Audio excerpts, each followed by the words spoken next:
Salut les amis, avec les 5 derniers matchs de cette 19e journée, en ce dimanche 26 janvier, qui a commencé par la victoire de Brest au Havre 1-0 sur un but d'Ajor qui a contré à 1 mètre du but une prise de balle assez insensée de Targaline.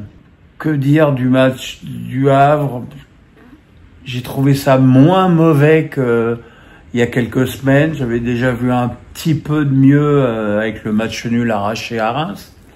Mais bon, ça fait encore une défaite à la maison. Mais c'est surtout une équipe qui est quasiment incapable de marquer un but, même si l'Égyptien Hassan, le nouvel attaquant recruté au Mercato, a trouvé le poteau de Bizotte sur un coup de tête. Et enfin bon, il n'y a pas de surprise, quoi. Le Havre est la plus faible équipe de cette Ligue 1. Aujourd'hui, ils sont derniers et tout est normal. Quant à Brest, malgré tout, j'ai senti les jambes bien lourdes en deuxième période. Là, il y a encore le Real mercredi, encore le championnat samedi prochain. Je pense sincèrement que Brest, qui encore une fois, quoi qu'il arrive, encore minimum 3 matchs de Ligue des Champions à jouer, a bien fait de prendre des points dans les matchs actuels. Dans les 3 matchs de 17h, Lens a battu péniblement Angers sur un but de Frankowski. Vous entendez comme ça souffle? C'est la Bretagne. Un but de Frankowski sur un bon service de...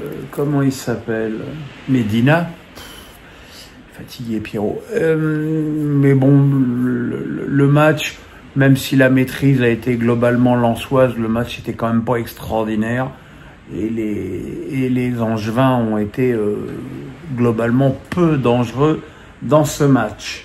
Nantes a arraché le match nul contre Lyon 1-1. Pourtant, Lyon avait ouvert le score très rapidement sur un but de Nouama, bien servi par Tagliafico. Et très franchement, les Lyonnais étaient nettement au-dessus. Et ce qui est assez incompréhensible, c'est que l'OL est arrêté de jouer quasiment, on peut dire ça, en seconde période. Et au fil des minutes, se soit mis à reculer de façon quasi incompréhensible. Et évidemment, à la fin, Moïse Simon a déposé le ballon sur la tête de Mohamed qui a égalisé. Et encore derrière, Mohamed a eu encore une grosse occasion bien repoussée par Perry. Ce qui fait que même Nantes aurait pu arracher la victoire. Nantes qui monte quand même à la 14e place avec ce nul, même si évidemment comment dirais-je, les places sont extrêmement serrées en bas du classement. Et puis, miracle à Toulouse, Montpellier a remporté sa première victoire à l'extérieur de la saison dans un match longtemps très neutre. C'est quand même les Toulousains qui ont ouvert le score sur une belle frappe de 20 mètres de Caceres. Mais les Toulousains sont assez irréguliers dans le championnat. Ils ont des bonnes périodes et puis là, ils ont des mauvaises périodes. Visiblement, la défaite à domicile contre Strasbourg a fait du mal. Et 3 minutes après l'ouverture de Caceres, c'est Sagnan qui a ouvert le score sur une belle action individuelle, digne d'un attaquant, avec un joli tir croisé, avant que le jeune Mahama, à la 83e minute, donne la victoire à Montpellier sur un joli centre de Savanier. Et voilà, et c'est une victoire qui permet à Montpellier de ne plus être dernier du championnat pour la première fois depuis pratiquement la 2e ou la 3e journée, je crois. Et on s'aperçoit que voilà, ils sont à 3 points de la 14e place et que donc voilà, on savait. Moi, je suis pas forcément surpris parce que je vous ai toujours dit que je trouvais qu'il y avait plus faible en effectif que cette équipe de Montpellier.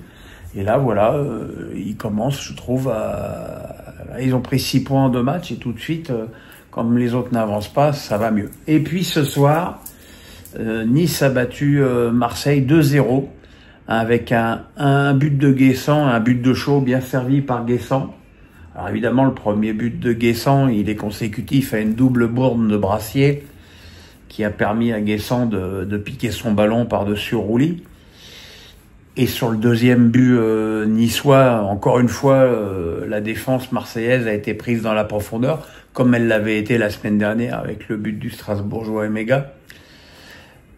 Globalement, Marseille a raté son match. Défensivement, ils n'étaient pas en place. Et offensivement, c'était quand même extrêmement moyen. Et on s'aperçoit que la formule de De Zerbi avec Greenwood sur son côté et puis Maupay qui pèse quand même assez peu sur les défenses. Et ensuite, Rabiot qui joue quand même pas attaquant non plus. Ça fait une équipe un peu bancale. Et Nice a fait vraiment le match qu'il fallait avec une solidité défensive formidable, articulée autour de Highlander Dante. Le mec est immortel. Il a 40 balais, il coupe toutes les trajectoires, il prend tous les ballons. Il est fantastique, ce mec. Il est fantastique. Voilà. Alors évidemment, au classement, ça change pas mal de choses. Bon, Paris, malgré son nul contre Reims, a toujours ses 10 points d'avance sur le deuxième. Mais on s'aperçoit que Monaco n'est qu'à 3 points de Marseille et que Nice n'est qu'à 1 point de Monaco. Donc ça commence à vraiment se serrer parce que Lille est à 32 points. Lyon, qui n'avance plus, est quand même à 30 points. Donc voilà, je veux dire, des équipes comme Lyon, comme Lens et comme Brest n'ont pas forcément dans des trajectoires forcément extraordinaires, même si Brest est sur 3 victoires consécutives. Comme je vous l'ai dit, j'ai peur que les semaines qui arrivent soient plus délicates pour le Stade Bressois. Et puis Lens et Lyon, c'est quand même très très moyen au niveau des prestations. Voilà. Demain, on se retrouve pour Face à Pierrot. J'ai presque mes 300 questions à trier demain matin avant de me mettre devant ma petite caméra. Voilà. Et en tout cas, le pouce, la cloche, on s'abonne. Passez une bonne nuit. Moi, j'espère que je vais dormir avec le vent qu'il y a sous mon toit. Je vous embrasse. À demain. Bye bye.